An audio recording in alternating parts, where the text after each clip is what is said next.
মানে কি আমার মায়েরা বোনেরা জানে, আঁচলে যে টাকা খরচের দেন সেই টাকা থেকে কিছু বাঁচিয়ে রাখি, এবং কোনো সংসারে কোনো বিপদ হলে আমার মায়েরা বোনেরা সেই টাকাটা বাইর করে গার্জিয়ানদেরকে দেয়, তাতে আমাদের অনেক কাজ হয়।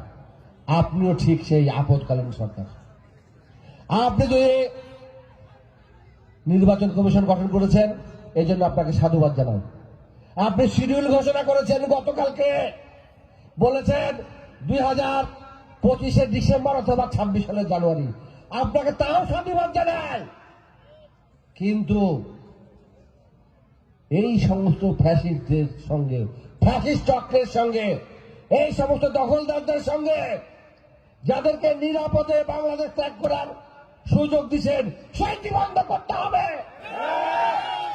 দেশের জনগণ চাই নাই শেখ হাসিনা চাটার ফ্লাইটে করে বিদেশ যাক, এটা চাই নাই বলেছেন।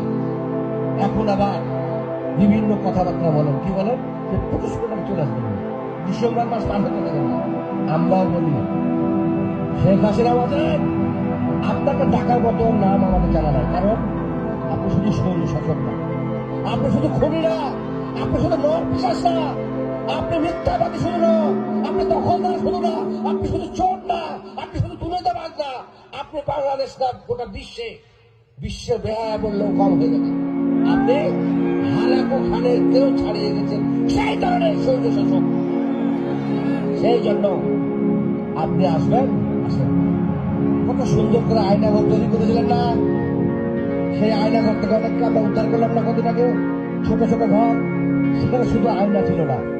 এবার আপনি আসেন, আপনার দর্শকদের জন্য আমরা আয়নারও ব্যবস্থা করব। আপনি সেই রকম আয়না ঘরে আপনাকে থাকতে হবে এবং আপনার বিচার বাংলাদেশের মাটিতে করতে হবে।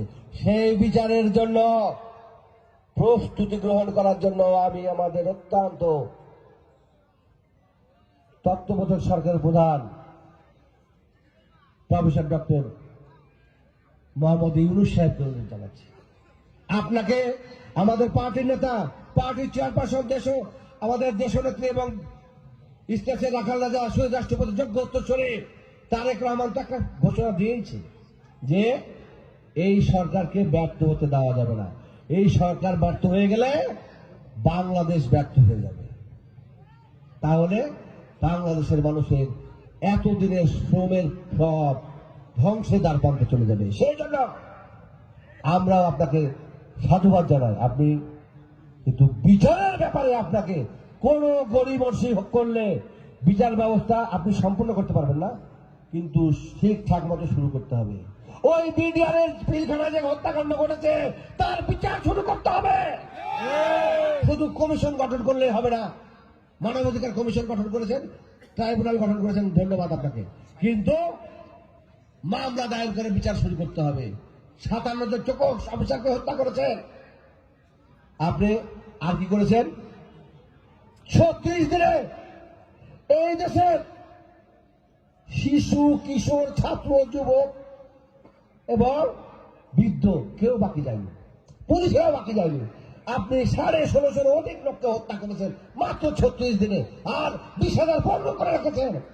এদের বিচার শুরু করতে হবে, এদের হত্যার বিচার শুরু করতে হবে, এদের পঙ্গুত্বের বিচার শুরু করতে হবে, এদের লুটপাটের বিচার শুরু করতে হবে।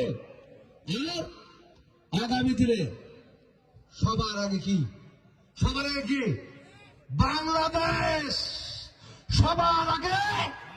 সবাই বলেন আমার সঙ্গে, সবার আগে, সবার আগে, সবার আগে। এই বাংলাদেশকে সুন্দরভাবে পরিচালনা করার জন্য একটা পরিবেশ তৈরি করে দিতে হবে। সেইটা বাদ দিয়ে যদি কোনো দাদা বাবুদের হুমকি ধমকিতে প্রফেসর ইউনূস সাহেব আপনি ভয় পান তাহলে চলবে না, কারণ ভয় পাওয়ার কোনো কারণ নাই। দেশের সমস্ত জনগণ এখন আপনাকে সহযোগিতা করার জন্য তারেক রহমান সহ সবাই উদ্গ্রীব হয়েছে। আমরা আপনাকে সহযোগিতা করতে চাই। সংগ্রামী ভাই না, এখন আজান হবে, বক্তব্য দেওয়া যাবে না। সুতরাং আপনাদেরকে আমি এইটুকু শুধু বলতে চাই, এই 31 দফা বাস্তবায়নের জন্য আপনাদের প্রত্যেকটা পাড়ায়, গ্রামে, মহল্লায় আপনারা ঐক্যবদ্ধ হবেন এবং সবাই কি করবেন জানেন? সবাই হচ্ছে ইউনিয়নের যে ওয়ার্ডগুলি আছে ওয়ার্ডগুলো এটা করবেন। পবার যদি 72টা ওয়ার্ডে কর্মসূচি হয় আর 72টা যদি বুথ কমিটি হয়ে যায়, আমাদের জানি আমাদের সেন্টার হচ্ছে এই পবাতে 124টা আছে, তো সেখানে 72টা যদি আপনারা বুথ কমিটি করে ফেলেন, ওয়ার্ড কমিটি করে ফেলেন, তাহলে কি আর ভোটের সময় তো আমাদেরকে আলাদা করে কাজ করতে হবে? হ্যাঁ, তো আপনারা এখন সময় থাকতে এটা করবেন, এই অনুরোধ রেখে। আর আপনারা আমার জন্য দোয়া করবেন, আমিও আপনাদের জন্য দোয়া করব। আমি দীর্ঘ 2013 সাল থেকে এই পাবা মোহনপুর মাটির মানুষের সঙ্গে আমার হৃদয় এবং মনকে আমি একত্রিত ঘোষণা করেছি এবং আপনাদের সাথে আছি। আমার এখন চাওয়া পাওয়া হলো, যদি কোনো আসনে সংখ্যক দেশের প্রতি তথা পাবার প্রতি তথা মোহনপুরের প্রতি কিছু থাবা আসে, সেই থাবাটা যেন আমার উপর দেওয়া হয়। যদি কোনো আমার বাবার লোকের ব্যবহার করতে হয়, সেই ভুলের যেন সবাগে আমার বুকে বাসে, আমি যেন রক্তস্নাত হবে আপনাদের এই দান সমাজ থেকে জানানো হয়ে যেতে পারি। এটাই হচ্ছে আমার চাওয়া পাওয়া। সেই জন্য আপনাদের কাছে আমি বলতে চাই, আপনারা দয়া করে